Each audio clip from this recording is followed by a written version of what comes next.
Donc, vous noterez qu'il y a quand même 3 régions administratives coloniales, hein, donc le Tonkin, l'Annam, avec la chaîne annamique, et la Cochinchine. Alors, peut-être que... Alors, j'en suis où ? Ah oui. Déjà, vous avez compris, je vous parle des détails des fleuves, parce que c'est hyper important, en fait. Cette eau, elle est un élément, à mon avis, constitutif, mais bien sûr, je demanderai à monsieur qui est spécialiste. Je confirme. Elle est un élément constitutif. En vietnamien, Đất nước, c'est le pays, c'est la terre et l'eau. Voilà. Donc, constitutif primordial de la constitution de ce pays. Alors, je précise aussi que ce delta-là, le delta du fleuve Rouge, est considéré par certains comme le bassin originel du peuple vietnamien et du riz irrigué. Je crois. Ouais. Ok. Donc, en fait, donc c'est l'eau, voilà. Et au-delà de l'eau, il y a la division administrative coloniale. Je ne sais si elle est adéquate, opportune, pertinente. Ça, peut-être qu'on pourra te le demander. Mais voilà. Alors, je vous ai parlé de Tonkin, Annam, Cochinchine. Et en fait, j'ose espérer que ces mots, ils évoquent quelque chose en chacun d'entre vous. Personnellement. Des images, un film forcément, un souvenir, une carte postale, un documentaire, un truc de presse. Peut-être. En tout cas, moi, et je vais l'incarner parce que je vais leur demander de le faire aussi, moi c'est vers la fin des années 70, quand je jouais au foot à l'éveil de Lyon-Villeurbanne, 6900, que, en fait, lors d'un derby, j'avais 12-13 ans, et je me suis rendu compte que de l'autre côté du boulevard Stalingrad où j'étais né, il y avait un quartier qui s'appelle Tonkin. Et en fait, je me suis retrouvé à jouer contre des gens qui étaient d'origine asiatique, qui s'appelaient, pour beaucoup, Nguyen. Et ça m'a questionné. Et moi, enfin, en tout cas, moi, mon espèce d'attrait comme ça, un peu viscéral pour cette région, il est venu de là. Même si après, évidemment, il y a d'autres trucs qui rentrent en compte. Donc, je vais arrêter de digresser. Je vais baisser mon bambou. Et en fait, pour entrer dans le vif du sujet, je vais vous lire un extrait du bouquin édité par Madame. Et puis voilà.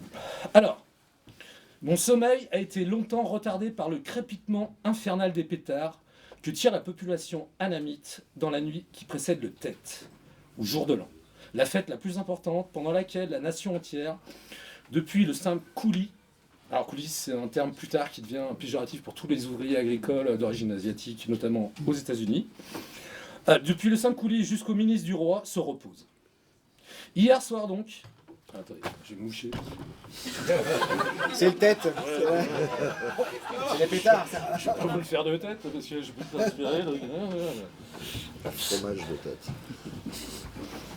Mon lieutenant, vous savez ce que ça me rappelle ? La bataille de Pittsburgh. Bienvenue.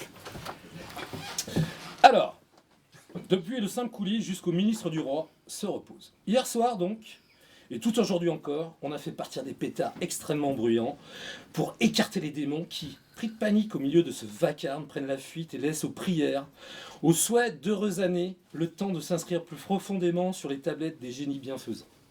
Mais ne craignez pas, cher monsieur, que je tombe dans la couleur locale. Après 3 mois de séjour, je ne connais encore absolument rien du peuple tonkinois, de sa manière de réagir, de sa pensée, de ses coutumes. Et je crains bien de repartir l'an prochain sans un savoir plus long. Tous les efforts que je tenterai pour être affable, bienveillant, souriant et pour inspirer confiance à mes interlocuteurs annamites ne pourront leur faire oublier que je suis l'usurpateur, le conquérant, surtout hélas portant l'uniforme du brutal soudeur d'Europe. Ils se tiennent perpétuellement cachés au fond d'eux-mêmes et leur extrême courtoisie, la déférence exagérée, horriblement gênante qu'ils manifestent à l'égard des Français ne sert, j'en suis certain, qu'à les écarter davantage de nous. Je crois qu'il n'y a aucun remède possible à cela. Voilà, donc pour moi, là, le décor, il est planté, la rizière a séché, et quand on connaît un peu l'histoire, alors donc, ah oui, pardon, c'est un texte de Jean Tardieu de fin janvier 1928, donc 40 ans plus tard, quasiment jour pour jour. C'est l'offensive du Tête, donc on sait donc que 40 ans plus tard, les Français auront laissé la place aux Américains, l'extrême courtoisie à la haine et les pétards au tir de mortier. Donc, en fait, maintenant, pour contextualiser tout ça, je vais quand même demander, enfin, je vais laisser la parole, c'est de Tardieu, je vais demander à notre ami François, qui va peut-être nous expliquer un peu le quand et comment de la colonisation, l'avant, l'après, en quelques dates, mais aussi quand même, je te demanderai quand même aussi comment toi, entre guillemets, tu es tombé accro à cet empire d'Extrême-Orient. Du coup, je commence. Moi, j'ai pas mes petits papiers, donc je vais faire sans. Mais tu parles de la fête du Tet, et c'était mon premier voyage au Vietnam en 1993, à Saigon. Et je suis arrivé au moment de la fête du Tet. Et toute la rue était comme ça, c'était un vacarme incroyable. Et je me suis dit, mais si demain il y a un coup d'État, on ne saura pas, parce que toute la ville est en feu, quoi. Et c'était très très impressionnant, à tel point d'ailleurs que quelques années plus tard, le gouvernement a décidé d'interdire les pétards, parce que c'était vraiment une ville en fusion. Et il y avait une sorte d'exorcisme dans ce vacarme. Et donc c'était mon premier voyage en 93, et qui était un pays redevenu en paix, et un pays qui commençait début 93 à penser un avenir serein, puisque le Vietnam s'était retiré du Cambodge en 89. Le Cambodge commençait à devenir, avec la PRONU, les forces de l'ONU, à promouvoir des élections libres, et le Vietnam s'était définitivement retiré et plus ou moins démilitarisé. Et donc penser à un autre avenir qui soit un peu plus loin de la guerre. Mais la guerre, elle a duré très longtemps. Elle a duré quasiment 50 ans sur ce pays. C'est-à-dire qu'elle démarre avec la conquête coloniale. Et même pour les Vietnamiens, l'idée de guerre et de conquête, on pourrait dire que il y a des bouquins qui parlent de la guerre du Vietnam sur 150 ans. Parce que l'emprise coloniale fait que la libération, elle dure, il y a eu 80 ans d'occupation française, et puis après le conflit civil, la guerre interne, qui est importante, qui dure 30 ans, entre 45 et 75, dont on reparlera. La guerre internationale, c'est une guerre multistrate qui va se dérouler d'une extrême violence, avec, on le sait, en 68, plus de 500 000 jeunes Américains qui sont sur le territoire vietnamien et qui font la guerre. Et donc un déferlement de violence absolument incroyable. C'est un pays qui a marqué le XXe siècle, parce que à la fois extrêmement résilient et extrêmement résistant, et qui est resté dans les mémoires comme quelque chose d'incroyable. Et c'est un pays fascinant. Donc ma petite histoire, moi je ne suis pas tombé dans le Vietnam tout de suite. J'ai abordé l'Asie par le Japon, par la langue, l'espace Japon, le karaté japonais, qui m'était enseigné d'ailleurs par des Maghrébins, essentiellement. Mon sensei est un Tunisien, Mansef, et qui continue d'ailleurs aujourd'hui à enseigner. Mais c'était des Maghrébins qui étaient formés par la JICA, par la Japan Karate Association.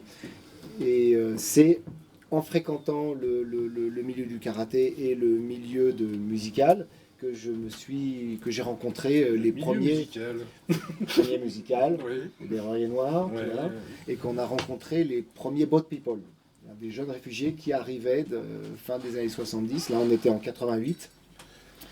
Et avec mon ancien groupe, on a décidé de faire une action en faveur des réfugiés du sud-est asiatique.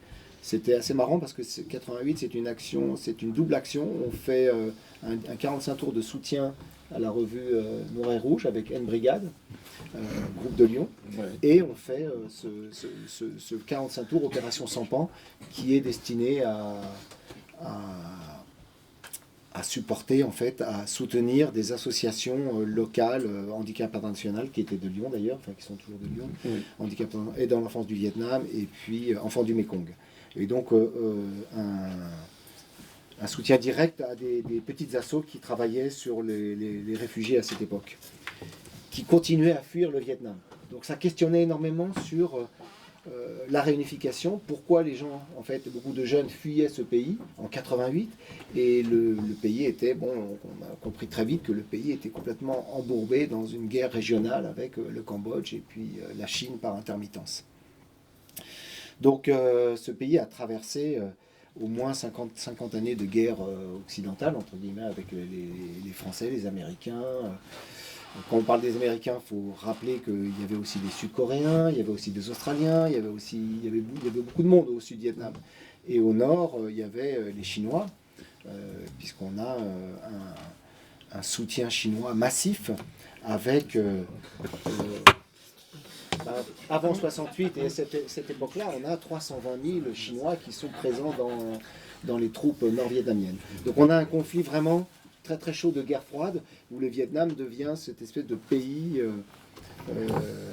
complètement Test entrelacé dans l'expérience de guerre du pays, enfin de la géopolitique de l'époque. Je vais revenir quand même pour revenir. Je parle du coup. trop après. Non, mais c'est juste pour. C'est un peu décousu, je suis désolé. Non, pas du tout. C'est pour aller un petit peu chronologiquement et surtout revenir à Tardieu et donc à la fin des années 20. Parfait. Puisque en fait là, on va revenir sur les Français, puisque au départ, c'est quand même, je crois, un assaut franco-espagnol. Enfin, oui. Je me rappelle pas bien les dates, mais donc d'abord, il y a une colonisation française. Je sais pas si on appelle ça un protectorat, enfin, etc. Et en fait, il y a bien sûr des militaires, mais aussi des gens qui font du business, des Français. Et Tardieu, lui, il écrit à ce moment-là, il est envoyé donc au Tonkin, à Hanoï. Nous sommes post-révolution soviétique. Mais pas encore, même si Ho Chi Minh a été, je crois, formé en France, et on verra plus tard. Mais enfin, peut-être juste le contexte déjà des années 20, pour revenir à ton bouquin, à la genèse de ton bouquin, parce que toi, tu as, comment t'as embrassé l'Extrême-Orient via Tardieu, et après les questions que tu en retires ou qui t'ont interpellé, que tu pourras poser à monsieur qui, on l'a bien compris, est quand même spécialiste de la question. Alors, c'est à mon tour. Moi, j'arrive un peu plus tard dans cette histoire-là, puisque donc de fait, moi, j'ai travaillé sur l'œuvre de Jean Tardieu dès mes jeunes années d'étudiante en lettres, et donc j'ai travaillé sur l'œuvre d'un poète, dramaturge, voilà, qui avait laissé des écrits assez divers, mais à peu près aucun souvenir de sa période indo-chinoise. Voilà. Quand Tardieu meurt en 1995, sachant qu'il a traversé tout le XXe siècle, il est né en 1903, en 1995, il laisse donc des recueils de poésie, du théâtre, beaucoup de textes sur l'art. À cette période précise, je suis étudiante en lettres, je cherche un sujet de maîtrise, voilà. Et donc je commence à m'intéresser à cette œuvre, et dans cette œuvre, alors qu'il y a un certain nombre de textes autobiographiques, voilà, il est à peu près pas question de l'Indochine. En fait, il en est question qu'une fois, très précisément, dans un seul livre de Tardieu, un livre qu'il a publié très très tard, en 1993, 2 ans avant sa mort, alors qu'il a déjà 90 ans. Et c'est un recueil un peu crépusculaire où il rassemble tous les textes qu'il a écrits sur l'art et sur ses émotions esthétiques, on va dire. Et donc très très tardivement, en tête de ce recueil, il place en première position un texte qu'il a écrit en 1927 à Hanoï. Voilà. Et il le précède d'une petite introduction où il s'excuse en fait d'avoir été contraint et forcé de remplir ses obligations militaires en Indochine, voilà, du temps où le vieil empire d'Annam était sous le joug des Français. Voilà, et donc il s'excuse d'avoir participé d'une manière ou d'une autre à l'entreprise coloniale et d'avoir passé ces 2 années au Vietnam. Alors pour la jeune chercheuse que je suis, c'est très bizarre parce que nulle part ailleurs dans son œuvre il est question de l'Indochine.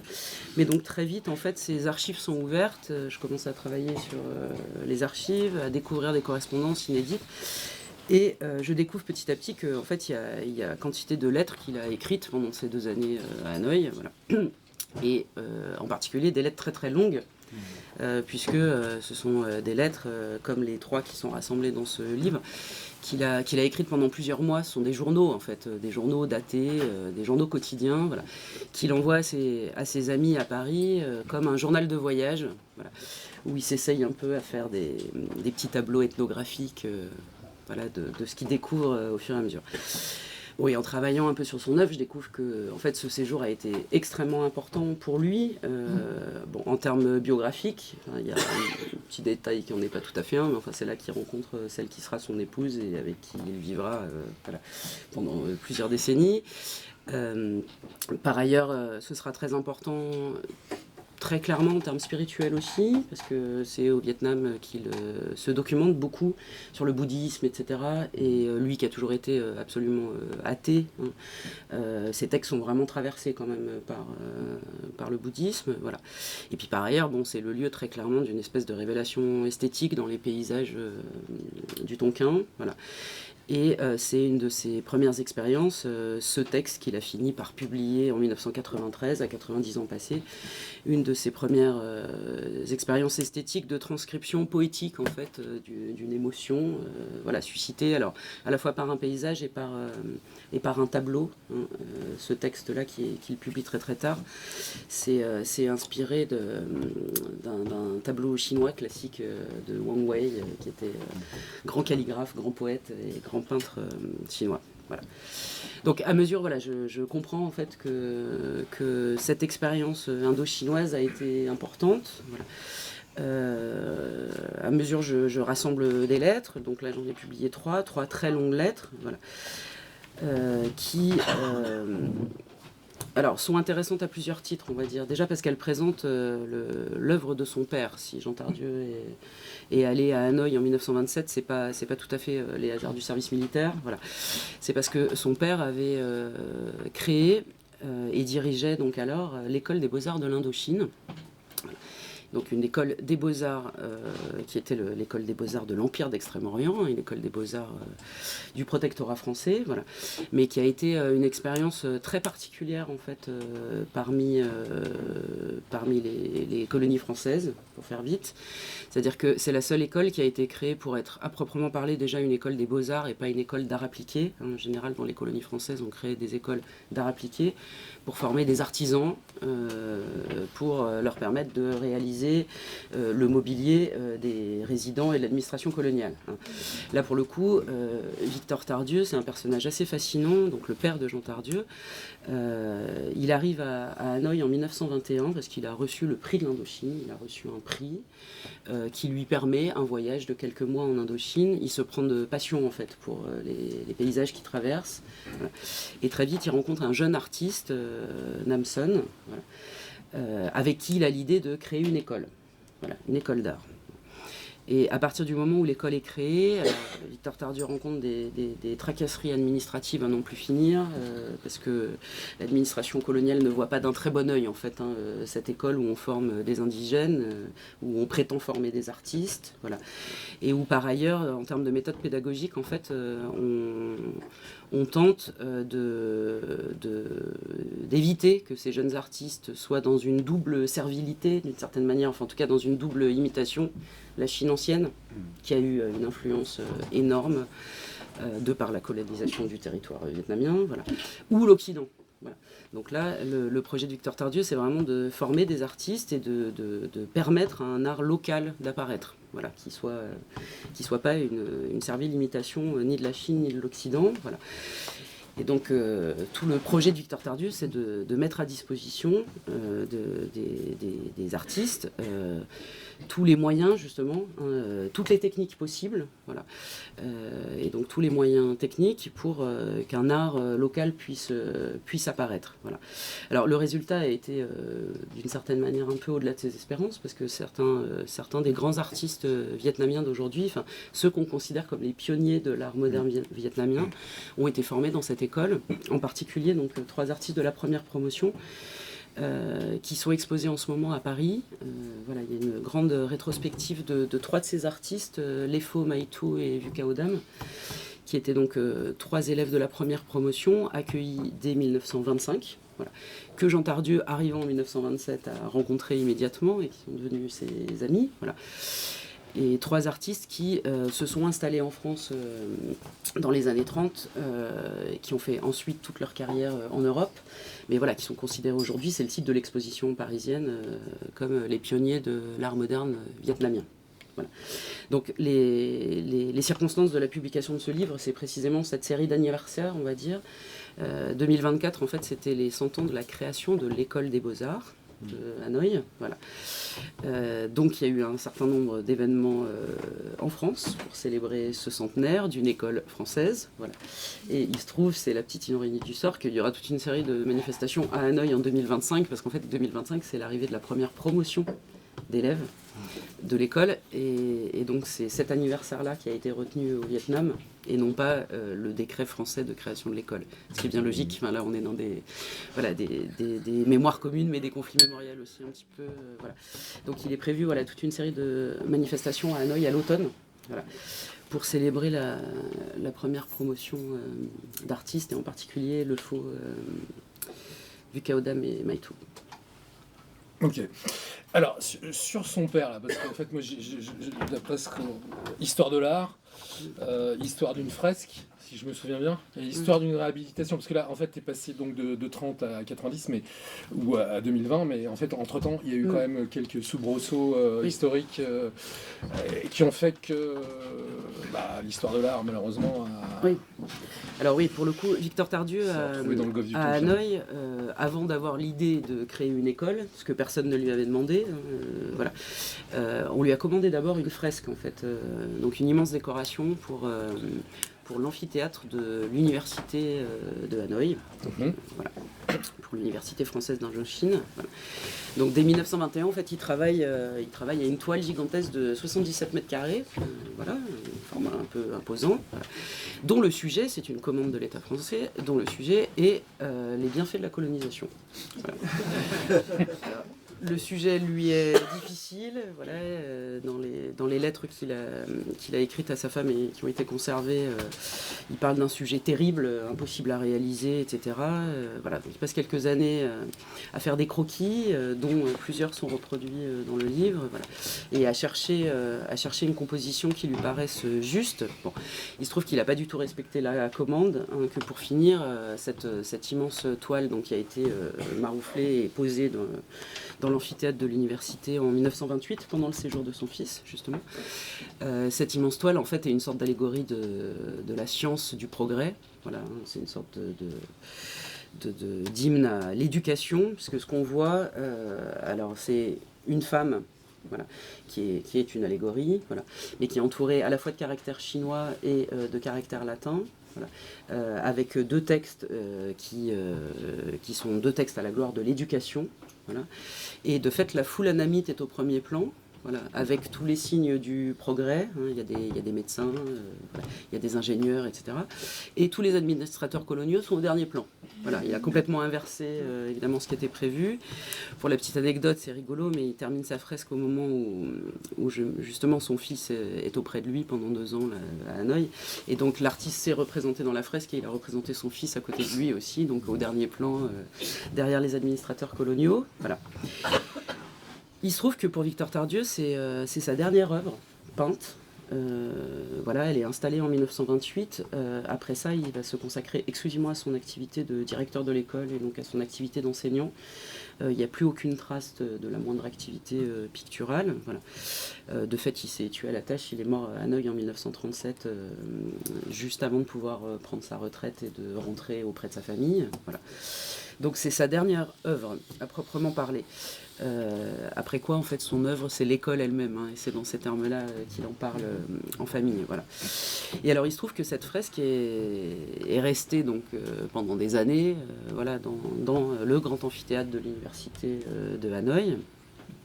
Et que après la mort de Victor Tardieu en 1937, bon, son corps est rapatrié en France, plus personne dans la famille ne retourne au Vietnam, évidemment. évidemment, très vite, c'est la Seconde Guerre mondiale. Ensuite, très vite, c'est la première guerre d'indépendance de l'Indochine. Voilà. Puis, la guerre américaine, etc. Donc, dans la famille, personne ne retourne au Vietnam. Et surtout, Jean Tardieu est persuadé absolument toute sa vie qu'en toute logique, après l'indépendance, l'œuvre de son père aura été éradiquée, en fait. Et qu'il n'y aura plus de traces, alors, ni de l'école des Beaux-Arts qu'il avait créée, ni de cette fresque. Voilà. Et en fait, la première personne de la famille Tardieu qui se décide à retourner au Vietnam, c'est donc la fille de Jean Tardieu, la petite fille de Victor Tardieu, que je connais très bien. Et elle y va pour la première fois dans les années 2000.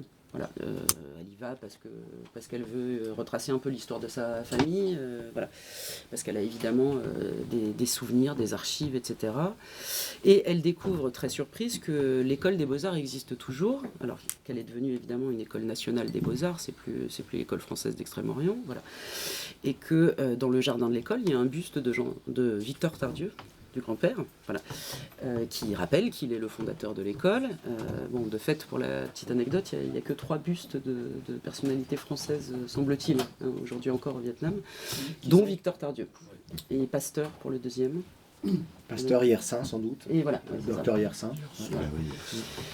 Donc elle est très surprise de découvrir que l'école existe encore, que le fondateur de l'école, son grand-père, a droit à un buste voilà, à l'entrée. Voilà. Et donc elle rencontre le nouveau directeur de l'école qui lui explique que le souvenir de son grand-père est encore très vif. Voilà.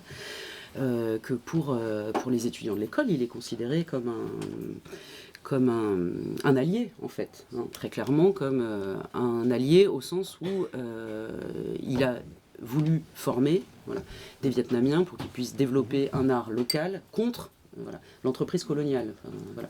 Et que donc ce souvenir est resté très, très vivace. Et quand elle commence à s'inquiéter de la fresque voilà, de l'amphithéâtre de l'université, puisqu'elle a des photos voilà, anciennes, voilà. Là, pour le coup, il y a une enquête un petit peu plus longue et compliquée, parce que la fresque n'est plus là, voilà, mais les souvenirs des uns et des autres sont un petit peu confus. Voilà. On sait que la fresque a été là longtemps, on sait qu'elle a fini par être badigeonnée, elle a été recouverte de blanc, et que donc elle n'est plus visible. Mais personne ne se souvient très bien en fait, du moment où elle a disparu. Ce qui est sûr, c'est qu'elle n'a pas disparu dès 1954, après le retrait des Français. Ce qui est sûr aussi, c'est que ça n'a même pas été un grand sujet, une grande polémique. Faut-il absolument faire disparaître cette trace de la colonisation, etc. Et donc, bref, de recoupement en recoupement, on est arrivé à la conclusion qu'elle a disparu à la fin de l'année 1957, donc quelques années après l'indépendance. Voilà, sans laisser de souvenirs. 57 En 57, oui. Okay. Voilà. Toujours est-il que, voilà, au début des années 2000, au moment où Alix Tardieu fait cette petite enquête sur la fresque, elle rassemble donc des souvenirs, des témoignages, des documents, elle a elle-même des photographies, et là, voilà, ce qui peut paraître un peu étrange, mais le gouvernement vietnamien et l'ambassade française, évidemment, décident conjointement, on prépare le centenaire de l'université de Hanoï, voilà, 2006, voilà, décide en fait de reproduire la fresque d'origine de Victor Tardieu, voilà, et de la réinaugurer. Voilà. Donc elle a été reproduite par un artiste vietnamien contemporain d'après photographie, et il y a eu une inauguration officielle en grande pompe voilà, en 2006. Voilà. Donc pour la petite fille de Victor Tardieu, la fille de Jean Tardieu, voilà, cette histoire familiale au Vietnam voilà, a une importance particulière, et notamment enfin, cette réhabilitation qui à la fois manifestement fait suite à un souvenir qui a été entretenu et qui est resté assez vivace, quoi. Alors peut-être que toi, pour le coup, tu pourrais nous expliquer un peu mieux ce qui se passe en 1957, ce qui se passe dans les années 2000, comment on peut expliquer ces disparitions et réapparitions. Ouais, ça, le Vietnam, c'est un peu ça, hein. C'est à chaque fois des choses qui disparaissent, mais c'est assez souvent, notamment au niveau de l'image. Et 57, c'est vraiment la période, on est sur la fin de la réforme agraire radicale de 53-56, qui fait des milliers de morts, et le régime se maoïse, rentre dans un processus punitif contre l'ancienne génération de francophiles, et même les résistants du Viet Minh qui sont formés à la française passent un très mauvais quart d'heure. Donc on est dans l'effacement des traces de la France 57 jusqu'en 60 où il y a des procès politiques. Et donc, c'est pas étonnant que cette fresque disparaisse à ce moment-là, et c'est pas étonnant qu'elle ressurgisse après le Doimoy. Le Doimoy, c'est la politique de rénovation qui est engagée lors du 6e congrès du parti en décembre 1986, et il faudra attendre un peu de temps pour que, évidemment, les choses se renouent avec les anciens ennemis, qu'ils soient français ou américains. Et donc, le ressurgissement de cette image, elle est très importante. Et les Vietnamiens sont aujourd'hui encore attachés à une image positive de la France, c'est-à-dire aux médecins, tous ceux qui ont tenté de mener des interactions productives dans l'art, dans la médecine, évidemment dans des domaines qui ne sont pas problématiques. Et voilà, donc ça fait partie des petits surgissements de l'histoire qui sont intéressants à étudier. Mais aujourd'hui, je vais vous raconter une petite histoire, parce qu'on est dans les cartes aussi. J'ai eu l'autorisation par email ce matin du journal Yonzun, donc le Peuple, l'équivalent du quotidien du Peuple, le Peuple, parce que dans l'ouvrage, on a publié une petite carte qui est la carte en fait des grandes offensives militaires pour conquérir le Sud en 75 et qui vont aboutir donc à la conquête complète, de la réunification complète du pays. Et cette carte, donc moi j'en ai une photocopie que j'ai agrandie et qu'on a nettoyée un petit peu pour la publier, évidemment en gardant tout à fait c'est un document d'archives. Et cette carte, l'agence vietnamienne d'information n'arrive pas à la retrouver dans ses propres archives. Or, elle date de 75. C'est pas il y a 50 ans, mais c'est pour dire que les traces parfois sont conservées dans d'autres lieux, et pour ressurgir, et ils étaient étonnés qu'on ait pu retrouver ce document-là qui se trouve maintenant dans un fonds, à Lyon. Voilà, donc ces images qui ressurgissent sont tout à fait impressionnantes, et le Vietnam est parcouru. On a le bouquin sur la guerre du Vietnam qui a été très médiatisé, parce qu'il y a des photographes vietnamiens et américains qui ont couvert le conflit, ce conflit extrêmement sanglant entre 55 et 75. Et on a des images vraiment emblématiques de ce conflit. L'immolation de Thi Quang Duc, par exemple, à Saigon, le 11 juin 63, la jeune fille qui court avec le dos brûlé par le napalm en 72, Kim Phuc, et des images qui ont fait le tour du monde et qui racontent quelque chose de terrible sur cette guerre, et sur le conflit interne aussi entre Vietnamiens. Alors peut-être je vais revenir sur cette petite idée de chronologie, mais le Vietnam, c'est compliqué, parce que c'est en 1802, lorsqu'il est réunifié par l'empereur Jalong, qui a été aidé par les Français. Jalong a fait appel à un certain nombre de militaires français, et comme tu le disais, c'est aussi une flotte franco-espagnole qui va conquérir plus tard le Vietnam. Mais Jalong, on a des mandarins de très haut niveau qui sont à la cour, qui sont français et qui sont à la cour impériale. Et puis, il va se passer que le successeur de Jalong, Minh Mang, qui arrive après Jalong en 1820, va prononcer un certain nombre d'édits antichrétiens, et qui vont favoriser en fait sous Napoléon III la volonté impérialiste de conquérir ce pays, à la fois sur le plan d'en faire un comptoir commercial, enfin de trouver les voies d'accès pour la Chine, et en même temps de punir en fait ce pays qui ne respecte pas la religion catholique. Donc on a une double interférence qui va permettre aux colonisateurs de partir en croisade, d'autant plus que le régime est quand même affaibli. On est dans une monarchie qui est très confucéenne, qui est très calquée sur la Chine. Lorsque Jalong arrive, il a un mal fou. En fait, le pouvoir de Jalong est très fragile, parce qu'en 1802, le Vietnam sort d'une guerre civile et de grosses fractures déjà internes. Et pour réunifier le pays, il impose un État hyper centralisé, avec des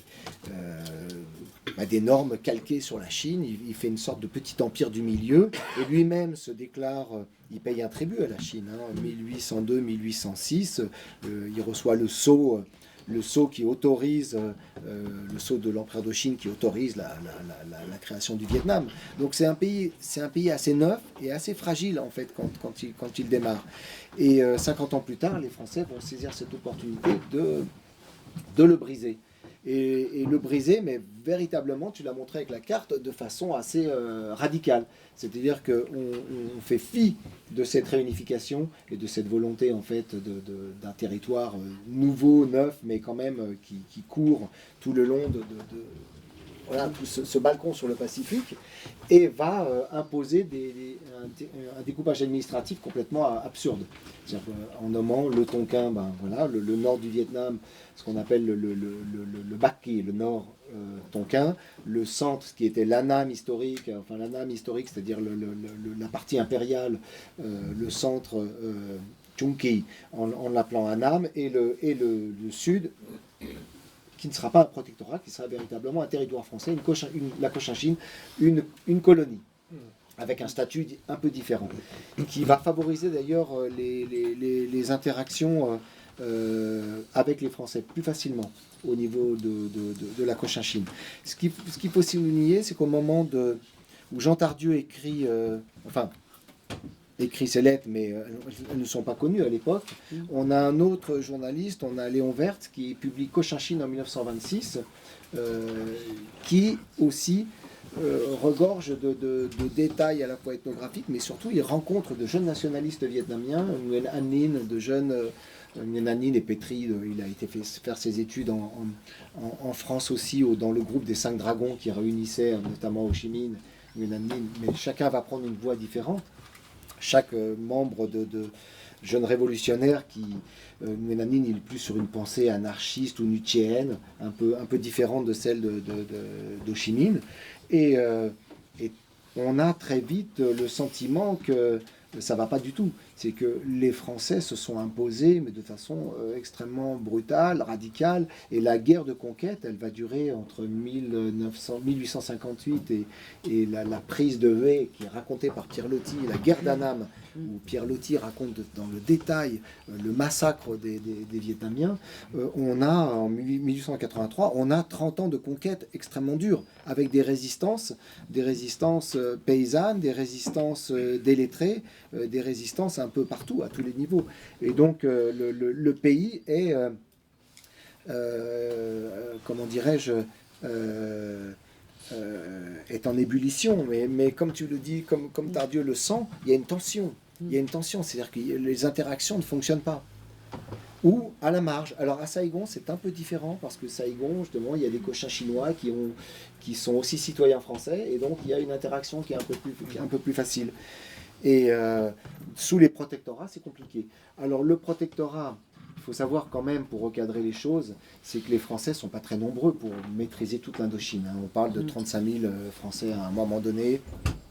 Enfin, ça va osciller pour le Vietnam entre 22 000 et 40 000 en 1945, ou un peu plus. Mais disons que c'est peu pour tenir un pays. Et donc il s'appuie beaucoup sur un nouveau mandarinat, qui est le principe de la colonisation, c'est-à-dire qu'on forme on expulse la génération des lettrés modernistes qui sont revendicatifs ou qui sont rentrés en résistance, et on recherche les mandarins qui sont les plus aptes à mener soit un double discours, soit à appliquer la politique française. Ce que tu disais avec Les Pho, je te laisse rebondir là-dessus, mais Les Pho est un artiste remarquable de l'école donc des Beaux-Arts d'Indochine, et son père a eu un rôle aussi dans cette histoire, quoi. Je te laisse peut-être rebondir là-dessus.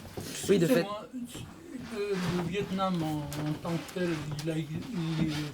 sa date de naissance, c'est quand? Parce que là, on parle de territoire, on ne parle pas vraiment du Vietnam. Alors le terme Vietnam est proposé par Jalong à la Chine. Le terme Nam Viet, d'abord, Nam Viet, est proposé par Jalong à la Chine, mais le Nam Viet, c'était un territoire très ancien vietnamien qui avalait une partie de Canton. Parce qu'au départ, si vous voulez, les Vietnamiens ils sont descendus. Donc ça débordait sur la Chine, ce qu'on appelle la Chine actuelle. Et donc Jalong a refusé ce terme. Il y a eu une inversion. Donc le mot Viet est venu avant Nam pour désigner le Viet, c'est au-delà du sud. Donc c'est le pays au-delà du sud. Et donc les Chinois étaient très très pointilleux sur cette appellation qui ne voulait absolument pas rappeler la dissidence d'un ancien général chinois, Chiuda, qui avait créé le Nam Viet, qui en fait était un territoire très ancien. Mais les Vietnamiens, pour eux, Chiuda, il est vietnamisé aujourd'hui dans l'histoire. Mais la date nationale. de naissance de Vietnam. Eh bien, 1802. Avec les mêmes frontières, non? Avec les mêmes frontières, globalement les mêmes frontières. Et les frontières vont s'élargir. On n'a pas toutes les cartes, mais les frontières sous... Le pays va d'abord s'appeler Vietnam, et puis à la mort de Jalong en 1820, son fils Minh Mang va déborder sur les marges laotiennes, enfin, qui n'est pas encore le Laos, mais sur les marges des territoires du Laos ancien, et puis va déborder sur le Cambodge. Et donc on a en fait la carte de l'Indochine, elle ressemble quasiment à la carte de Minh Mang. C'est-à-dire que Minh Mang va renommer son empire le Dainam, le Grand Sud, ce qui est un peu un affront aussi par rapport à la Chine. C'est-à-dire que du coup il y a toujours cette ambivalence avec avec l'empire chinois, c'est-à-dire comment on se positionne pour pas être complètement sinisé après quand même 10 siècles de domination chinoise au Vietnam. Et comment on se démarque en tant qu'État national par rapport à ce puissant voisin dont Tardieu mentionne par-ci par-là la Chine. La Chine, c'est 400 millions d'âmes, etc. On voit bien qu'il y a une pression qui se joue aussi bien d'ailleurs dans la culture que dans l'art, que dans le culte. Et dans la langue, est-ce qu'il y a une grosse différence dans la langue, entre la langue chinoise et la langue... Il y a une grosse différence. Okay.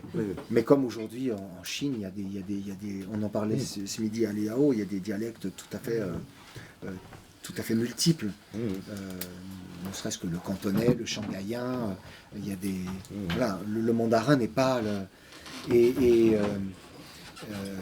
Et au Vietnam, il y a des différences régionales aussi, de parler entre le nord, le centre et le sud.